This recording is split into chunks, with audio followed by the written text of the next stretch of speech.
All right, man, let's not play games. I need to see some ID right now. Officer, I'm just getting gas. What seems to be the issue? The issue is I asked you a question. I'm not refusing. I just want to understand why I'm being stopped. Don't turn this into something that's not. Show me your papers. Now. Officer, you may want to slow this down. Everyone suddenly thinks they're important. Show me your papers or step away from the pump. Okay, officer, no problem. The Chevron station on Camelback Road was packed when it happened. Tuesday morning, 9:47 a.m. The kind of desert heat that made asphalt go soft and turned steering wheels into branding irons. Lieutenant Gentry Stallard had stopped for gas on his way home from an overnight shift. Still in his civilian clothes, athletic shorts, a faded Arizona State hoodie, Oakley sunglasses against the glare that bounced off every surface. 14 years on the force, the last 6 as a lieutenant supervising patrol operations in the West District. He'd just finished pumping when 3 ICE agents approached from a white government SUV he hadn't noticed pulling in. Their body cameras were rolling, recording what would become the most expensive gas stop in the city's history. Before we continue, where are you watching from? If this is your first time here, you need to hit that subscribe button. Stories like this don't get told unless we tell them. And your support means these videos reach people who need to see what's really happening out here. Agent Roscoe Kincaid led the approach. His partners, Agents Vane and Lofton, flanking wide like they were corralling livestock. Stallard saw them coming, read the tactical spacing, the hands hovering near duty belts, the body language of men who'd already decided he was a problem. His cop brain cataloged it all in the second it took them to close the distance. Federal agents, immigration and customs enforcement patches visible on their tactical vests, looking at him like he was prey instead of a fellow law enforcement officer. He knew where this was going before Kincaid opened his mouth. He'd seen it happen to others. The stops, the demands, the presumption of illegal status based on nothing but skin color. He'd just never imagined it would happen to him. Not in his own city. Not at a gas station 3 miles from his precinct. Afternoon, immigration and customs enforcement were conducting a sweep of this area. Stallard hung the nozzle back on the pump, his movements deliberate and slow. 14 years of law enforcement training kicked in. Keep your hands visible, don't make sudden moves, maintain situational awareness. The irony wasn't lost on him that he was using officer safety protocols to protect himself from other officers. Morning, gentlemen. He kept his voice level, professional. Lieutenant Gentry Stallard, Metro Police Department. I'm off duty, just stopped for gas. Kincaid's expression didn't change. If anything, his stance became more aggressive, his hand shifting slightly toward his weapon. We're going to need to see some identification. Driver's license and proof of citizenship. My wallet's in my truck. Stallard gestured to the black F-150 parked at Pump 4, 15 feet away. Along with my badge and service weapon, I can retrieve them for you if... Stay right where you are. Vane's voice cut through the desert heat like a threat. Don't reach for anything. Don't move toward the vehicle. The trap was being set, and Stallard recognized it with the clarity of someone who'd conducted hundreds of stops himself. They were creating an impossible situation, demanding identification while forbidding him from retrieving it. Manufacturing non-compliance that would justify whatever came next. Around them, the gas station crowd was beginning to notice. A woman pumping gas 2 lanes over had her phone out, recording. An elderly man in a Diamondbacks cap had paused mid-pump, watching. The clerk inside the station stood in the window, her expression somewhere between confusion and concern. Witnesses. Good. Stallard wanted witnesses, because he knew how this worked. He knew how narratives got written, how body camera footage got edited, how the official version rarely matched what actually happened. If this was going where he thought it was going, he needed every bit of evidence he could get. Officers, I'm happy to cooperate. Stallard kept his hands visible at his sides, palms open. But I need to understand what's happening here. What's the reasonable suspicion for this stop? Kincaid stepped closer, invading Stallard's personal space in a way that was designed to intimidate. We ask the questions. You provide documentation. That's how this works. That's not how the Fourth Amendment works. Stallard's voice remained calm, but there was steel underneath. I'm a United States citizen. I was born in Phoenix. I'm a decorated police officer. And you're conducting what appears to be a warrantless stop based on what? My appearance? The color of my skin? Sir, if you're refusing to cooperate with a federal immigration check, I'm not refusing. I'm questioning the legal basis for the stop. There's a difference. Lofton circled around to Stallard's left, completing the triangle formation that put him surrounded. Tactical positioning for a threat. Stallard's cop brain read it instantly. They weren't treating him like a colleague or even like a citizen asserting his rights. And they were treating him like a suspect they'd already decided was dangerous. The woman with the phone had moved closer, capturing everything. Stallard made eye contact with her, a silent acknowledgement that what she was recording might be the only thing standing between him and a disappeared detention file. "Lieutenant Gentry Stallard," he repeated, louder now, making sure the body cameras and the civilian recordings caught every word. "Metro Police Department, badge 4152, 14 years on the force. Born at Good Samaritan Hospital, Phoenix, Arizona. Natural-born United States citizen, and I'm being detained by federal agents who have provided no reasonable suspicion for this stop." Kincaid's jaw tightened. He wasn't used to being challenged. He wasn't used to someone who knew the law well enough to articulate exactly why this stop violated it. "Turn around and place your hands behind your back." The desert heat pressed down like a physical weight. The smell of gasoline hung in the air. And Lieutenant Gentry Stallard, 14-year veteran of the Metro Police Department, realized that his badge, his service, his citizenship, none of it mattered to the three federal agents who'd already decided what he was based on the color of his skin. He took a breath, committed every detail to memory, and prepared for what came next. Because this wasn't just about him anymore. This was about every person who'd been stopped, detained, and processed based on demographic profiles instead of facts. They wanted to verify his status downtown? Fine, he'd let them. Yet then, he'd make them pay for every constitutional violation they were about to commit. The most expensive gas stop in the city's history was about to get a whole lot more expensive. If this story is resonating with you, make sure you're subscribed so you don't miss what happens next. The Chevron station on Camelback Road had 12 pumps, a convenience store that sold overpriced energy drinks and stale coffee, and a car wash that hadn't worked properly since the monsoon season 2 years back. It was the kind of place you stopped at because it was convenient, not because it was nice. Gas was gas, and at 9:47 on a Tuesday morning, Lieutenant Gentry Stallard just wanted to fill his tank and get home. The overnight shift had been brutal, a domestic violence call that turned into a standoff, a multi-car accident on the I-10, and enough paperwork to kill what was left of his patience. 14 years on Metro PD, the last 6 as a lieutenant, and the paperwork still felt like punishment for choosing law enforcement as a career. But the shift was over now, and all that stood between Stallard and his bed was this gas stop and the 15-minute drive to his apartment in Tempe. The heat hit him the moment he stepped out of his F-150's air conditioning. Arizona in August was like living inside an oven that someone forgot to turn off. The kind of heat that made asphalt go soft under your feet and turned steering wheels into branding irons if you were foolish enough to touch them with bare hands. The temperature was already climbing toward 110, and it wasn't even 10 o'clock yet. Stallard swiped his credit card, selected regular unleaded, and started pumping. And he was still in his civilian clothes from the shift, athletic shorts, a faded Arizona State hoodie that had seen better days, Oakley sunglasses to cut the glare that bounced off every surface like weaponized light. Off-duty meant not wearing the uniform, not carrying the weight of the badge visibly, even though his service weapon was locked in the center console and his credentials were in the glove box. Old habits. A cop was never truly off-duty. The station was busy with the morning rush, commuters grabbing coffee before heading downtown, a contractor's truck at Pump 2, the bed loaded with tools and lumber, a mom loading kids into a minivan at Pump 6, one child crying about something that seemed earth-shattering to a 4-year-old. Normal people doing normal things on a normal Tuesday. That's when the white Chevy Suburban pulled in. Stallard noticed it peripherally at first, just another vehicle in a busy gas station. But his cop instincts flagged something about it. The way it moved through the lot, not heading for a pump, but positioning itself near the air pump station with a clear view of the fuel islands, the tinted windows, the government plates. The way it just sat there, engine running, like it was waiting for something. Or someone. Stallard finished pumping, the numbers on the display clicking past $40. He replaced the nozzle, his attention still on the Suburban. The driver's door opened. A man emerged, white, mid-40s, athletic build, wearing tactical pants, and a polo shirt with a badge clipped to his belt. Not trying to hide his law enforcement status, but not in full uniform either. The polo had a patch on the sleeve that Stallard couldn't quite make out from this distance.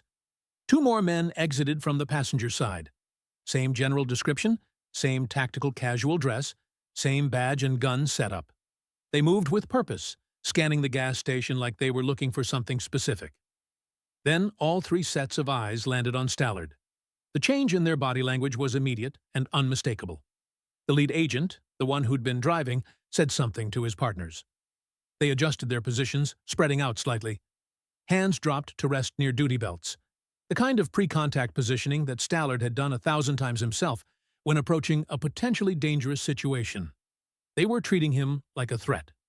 Stallard's cop brain went into overdrive, and cataloging details with the automatic precision of 14 years of training. 3 federal agents, based on their bearing and equipment. Not local PD, not state troopers. The patches on their sleeves were becoming clearer as they moved closer. ICE, Immigration and Customs Enforcement. And they were walking straight toward him with the kind of tactical spacing you used when corralling a suspect who might run or fight. The desert heat pressed down like a physical weight. The smell of gasoline hung heavy in the air. And Lieutenant Gentry Stallard, standing next to his truck in the parking lot of a Chevron station 3 miles from his own precinct, watched 3 federal agents approach him like he was prey. He knew what was about to happen. He'd seen it before.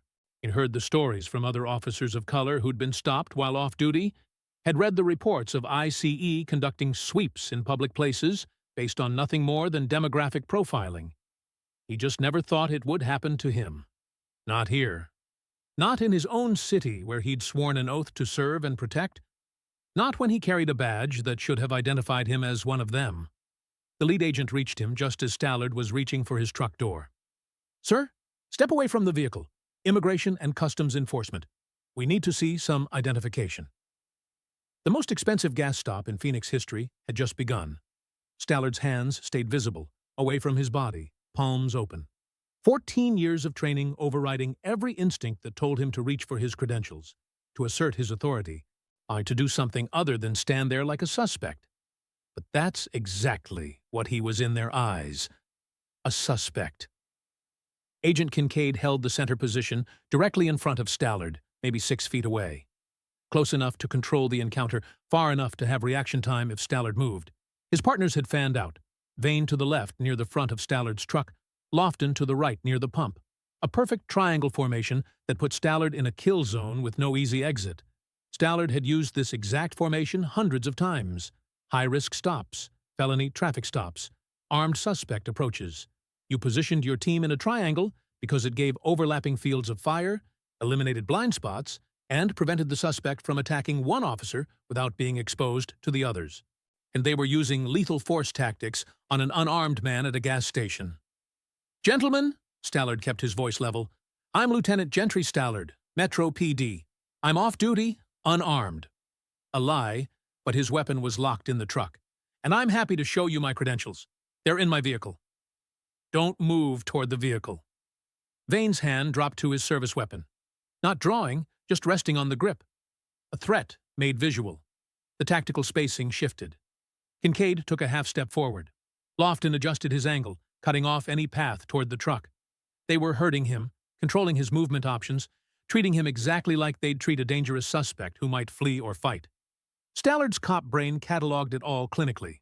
3 agents, armed, body armor under their polos, radios on their belts. Their body cameras were recording. He could see the small devices clipped to their chest rigs, red lights indicating active recording. Good. Evidence worked both ways. Around them, the gas station had gone quiet. The mom with the minivan had stopped loading her kids, watching with her phone out. The contractor at Pump 2 had his hands on his hips, clearly debating whether to intervene. A woman in business attire was filming from near the convenience store entrance. Witnesses. Documentation. This encounter was being recorded from multiple angles, which meant whatever happened next couldn't be buried in edited body cam footage or official reports that sanitized the truth. "Officer Kincaid," Stallard read the name off the agent's badge, "I need you to articulate reasonable suspicion for this stop. What specific facts led you to approach me?" Kincaid's expression hardened. "We're conducting immigration enforcement operations. We need to verify your legal status." "Based on what?" "Based on our operational intelligence." "Describe that intelligence." "That's not your concern. Documentation. Now." Stallard looked at each agent in turn, making sure the cameras caught his calm demeanor, his visible hands, his complete lack of aggression. Then he looked directly at Kincaid's body camera. For the record, I'm Lieutenant Gentry Stallard, Metro Police Department, Badge 4152. I'm being detained without reasonable suspicion at a public gas station by 3 ICE agents who have refused to articulate any factual basis for this stop. This is a Fourth Amendment violation, and I'm stating that clearly for your cameras and for the civilian witnesses recording this encounter. Kincaid's jaw clenched. Turn around, hands behind your back. Wait! Stallard raised his hands slowly, deliberately, making sure every camera caught the non-threatening gesture. You want identification? Fine. My wallet's in my back pocket. I'm going to reach for it slowly. Don't shoot me for complying with your order. The absurdity of having to announce his movements to avoid being killed while cooperating wasn't lost on him. This was what it felt like to be on the other side of the badge. Every movement scrutinized, every action interpreted as potential threat. He reached back slowly, extracted his wallet, and held it out. Kincaid snatched it, flipped it open. Arizona driver's license, current and valid. Credit cards. The Metro PD Union card. Insurance card. The everyday contents of a cop's wallet. Kincaid examined the license, his expression unchanged. This doesn't prove citizenship. It's a legal driver's license issued by the state of Arizona. I'm Lieutenant Gentry Stallard. I was born at Good Samaritan Hospital in Phoenix. I'm a natural-born United States citizen. Then you'll have documentation proving that. Birth certificate, passport, naturalization papers. I don't carry my birth certificate to pump gas, Agent Kincaid, and I don't need naturalization papers because I was born here. Phoenix, Arizona, United States of America. I'm as American as you are. Kincaid's eyes narrowed. Everyone claims to be born here when we stop them. Everyone you stop, or everyone who looks like me that you stop? Stallard let the question hang. Sure, because I'm noticing you didn't ask that white contractor over there for his papers. Didn't ask the woman loading her kids into the minivan. Just me. So let's talk about your operational intelligence that led you to single out a black man at a gas station while ignoring everyone else. Sir, we have information suggesting undocumented individuals frequent this location. This is a Chevron station on a major road. Hundreds of people stop here daily. What specific, articulable facts made you approach me specifically? Silence, because there were no specific facts. There was just profiling wrapped in the language of law enforcement operations. Stallard pulled out his Metro PD Union card, held it up. Call my precinct. Call Metro Dispatch. Call the West District Captain. Any one of them will confirm my identity in under 2 minutes. Or you can keep pretending this is about verifying citizenship when we both know it's about the color of my skin. Kincaid pocketed the wallet. We'll verify everything downtown. Turn around, hands behind your back. I'm not going downtown. I'm a police lieutenant standing at a gas station. You have my valid driver's license. You have multiple ways to verify my identity right here, right now. There's no legal justification for detention. Refusing to cooperate with a federal immigration check is grounds for arrest. I'm not refusing to cooperate. I'm refusing to be illegally detained. There's a difference, and every camera here is recording you deliberately conflating the two. Around them, the crowd had grown. Maybe 15 people now, phones out, recording from multiple angles. And the woman in business attire had called someone, probably 911. The contractor had moved closer, his stance protective. This was escalating, and Stallard knew it. But he also knew that backing down, submitting to an illegal detention just to avoid conflict, would validate every unlawful stop these agents had ever conducted. Would validate the entire system of racial profiling that treated citizens like criminals based solely on demographics. Agent Kincaid, Stallard's voice carried across the gas station, clear and deliberate for every recording device. I'm going to explain this once, in terms you should understand, as a federal law enforcement officer. The Fourth Amendment protects citizens from unreasonable searches and seizures. Terry v. Ohio requires reasonable suspicion based on specific and articulable facts to justify a detention. And you have provided no such facts. Therefore, this stop is unconstitutional. Kincaid stepped forward, invading Stallard's personal space. Sir, last warning.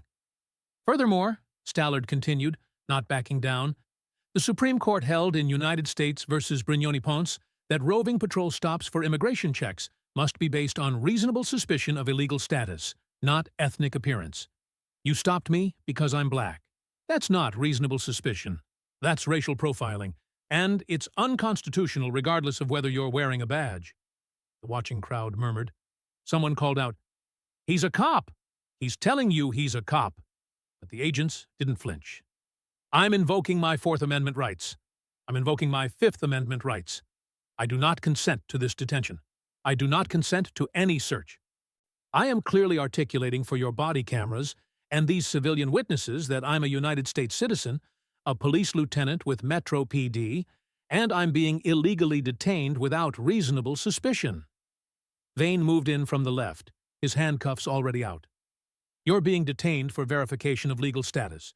Resistance will result in additional charges." "I'm not resisting. I'm asserting my constitutional rights. Those are not the same thing."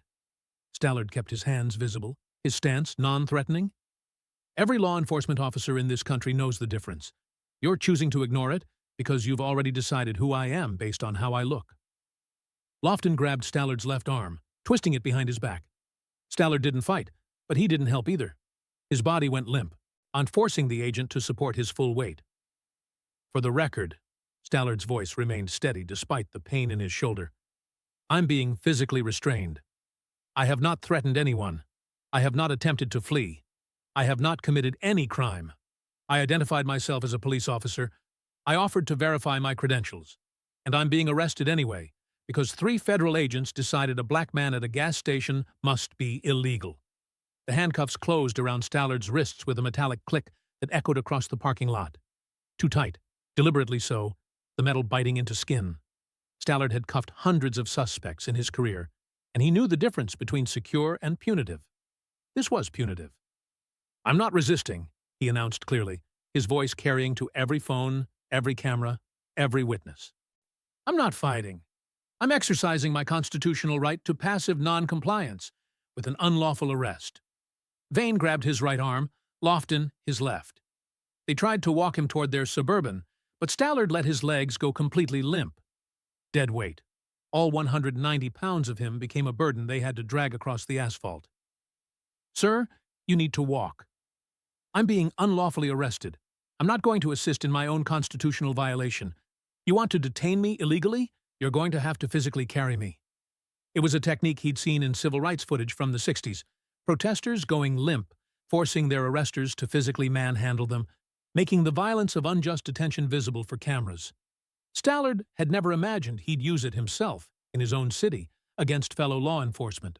But here he was. They dragged him, his shoes scraping across the hot pavement. Stallard kept his voice level, narrating every violation for the recording devices. "I'm being dragged across a gas station parking lot. My shoulder is being wrenched. The handcuffs are cutting circulation to my hands. This is unnecessary force applied to a non-resistant subject. I'm a police lieutenant, and I'm being treated like violent criminal." "You're making this harder than it needs to be," Kincaid barked. "No, you made this hard the moment you decided to profile me based on race. I'm just refusing to make it easy." A woman's voice cut through the scene. "This is wrong. He's a police officer. Why are you doing this?" The woman in the business suit, still filming, her voice shaking with outrage. The contractor stepped forward. "Hey, this ain't right. On guy's showing you his ID, telling you who he is. Sir, step back, or you'll be detained too." The threat scattered the potential intervention. Nobody wanted to end up in handcuffs defending a stranger. Stallard didn't blame them, but their phones kept recording.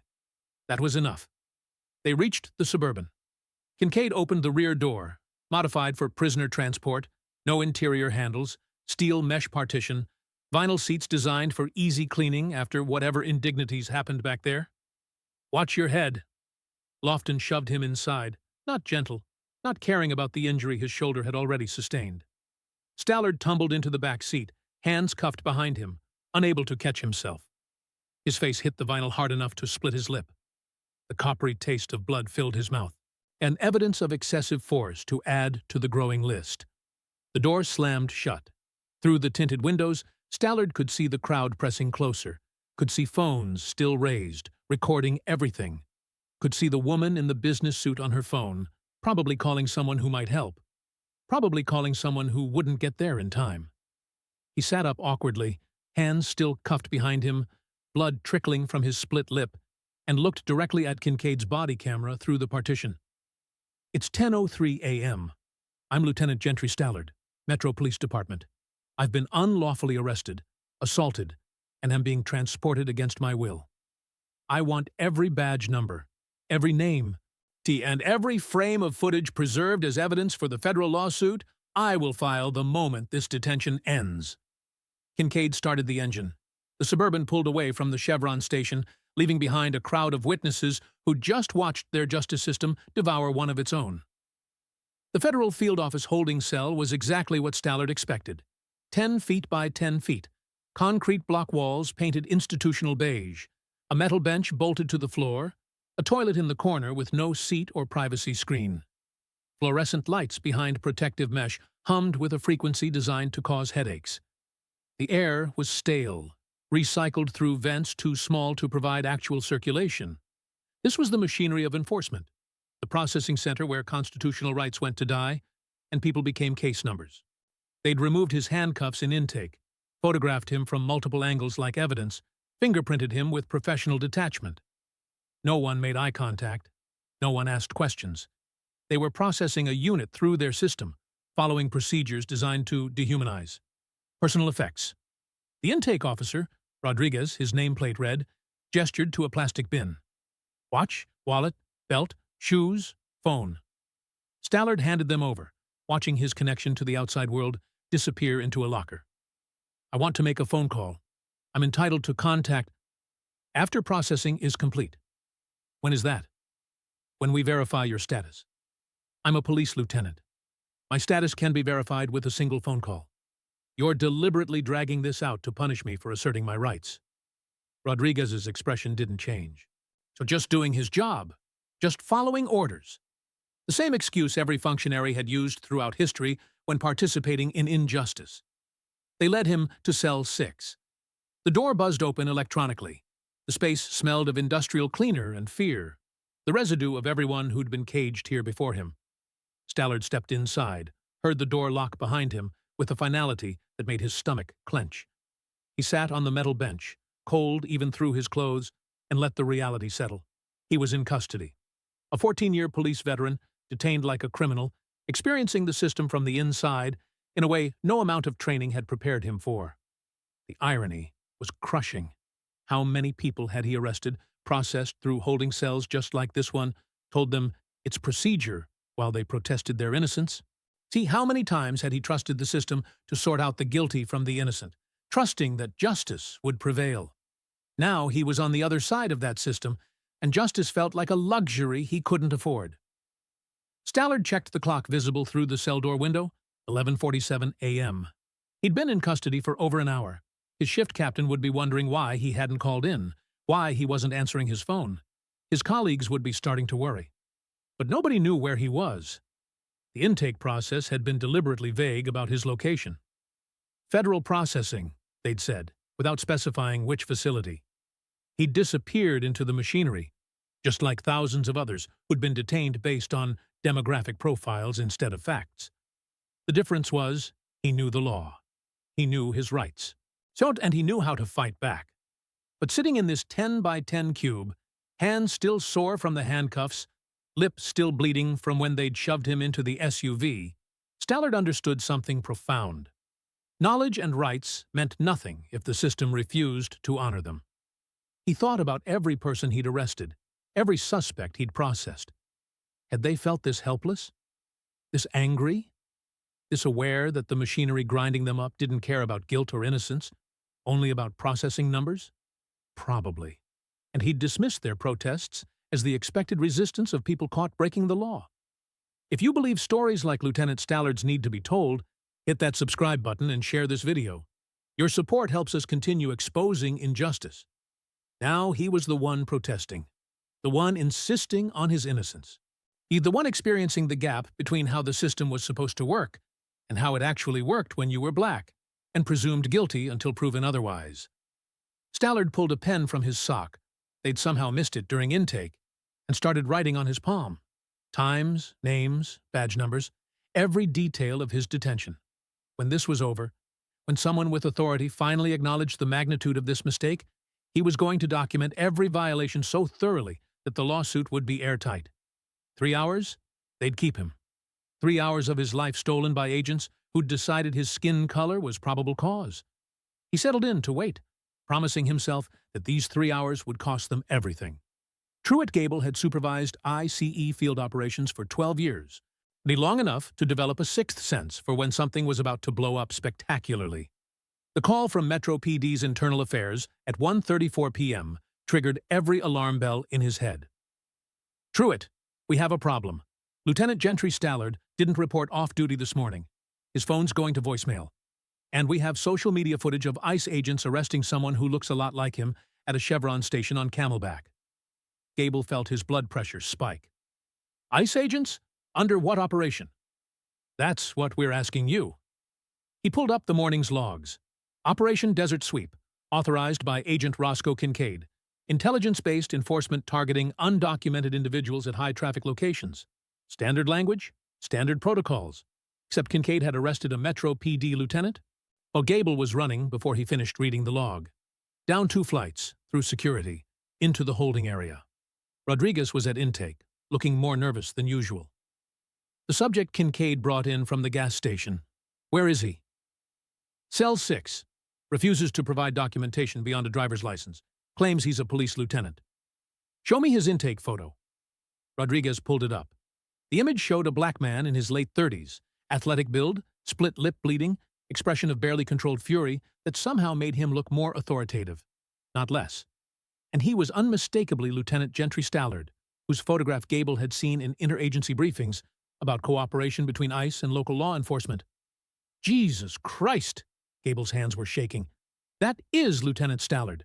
You have a Metro PD lieutenant in a holding cell. Where's his wallet? Evidence locker. Gable accessed it with his supervisor credentials. Arizona driver's license, valid and current. Metro PD union card, FOP lodge membership, credit cards in his name, and a business card, Lieutenant Gentry Stallard, Metro PD West District. They'd arrested a cop. They'd fingerprinted and photographed him like a criminal. They'd locked him in a cell for 3 hours while he was supposed to be off duty, resting after an overnight shift. This was going to be a catastrophe, not just for Kincaid, his career was over, but for ICE, for federal-local cooperation, for every enforcement operation they conducted. A police lieutenant had just experienced their detention procedures firsthand and would have standing, credibility, and insider knowledge of every violation. Gable grabbed the evidence bag and ran to cell 6. Through the window, he could see Stallard sitting on the bench, writing something on his palm with a pen they'd somehow missed during intake. Documenting everything. He keyed the door open. Stallard looked up, no surprise on his face, just cold assessment. Lieutenant Stallard, I'm Supervisor Truett Gable. There's been a terrible mistake. I apologize. Save it. Stallard stood slowly, deliberately. I don't want your apologies. I want documentation. Every moment of my unlawful detention preserved in your official logs. Every agent's name and badge number. Every frame of body camera footage. All of it becomes evidence. Of course. We'll immediately begin an internal review. No, you'll preserve evidence for my federal lawsuit. I'm suing your agency, those 3 agents personally, and every supervisor who created the environment where this racial profiling is considered acceptable. Gable felt sweat forming despite the climate control. Lieutenant, I understand you're angry. Angry? Stallard's voice was ice. I'm documenting. I spent 3 hours in that cell experiencing what your agency does to people every day. The difference is, I have the resources to fight back. Most people you profile and detain don't. That ends now. He walked past Gable, out of the cell, his posture straight, despite 3 hours of detention. My personal effects, my vehicle, which you towed, and immediate transportation back to the gas station where you illegally arrested me. And, Supervisor Gable, I want the names of every officer involved, every supervisor who authorized this operation. See, and every person in the chain of command who created the policies that led to a police lieutenant being racially profiled at a gas station. Gable signaled Rodriguez to expedite the release. We'll cooperate fully with any investigation. You'll cooperate with my attorney, Sloan Rafferty. Civil rights litigation. Look her up. She's going to tear your agency apart, and I'm going to help her do it. Stallard collected his belongings, checked his phone, 73 missed calls, mostly from Metro PD, and walked out of the federal facility with the controlled fury of someone who'd just been given a masterclass in systemic injustice from the inside. Gable watched him go and started updating his resume. This was going to make national news, and he needed to be far away when it did. The trial began 14 months later in federal district court. See, though calling it a trial suggested uncertainty about the outcome. By the time attorney Sloan Rafferty finished her opening statement, the defense team from the Department of Justice looked like they wished they'd pushed harder for settlement. Rafferty was 52, a legend in civil rights litigation, and she'd been preparing for this case since Stallard called her from the gas station parking lot after his release.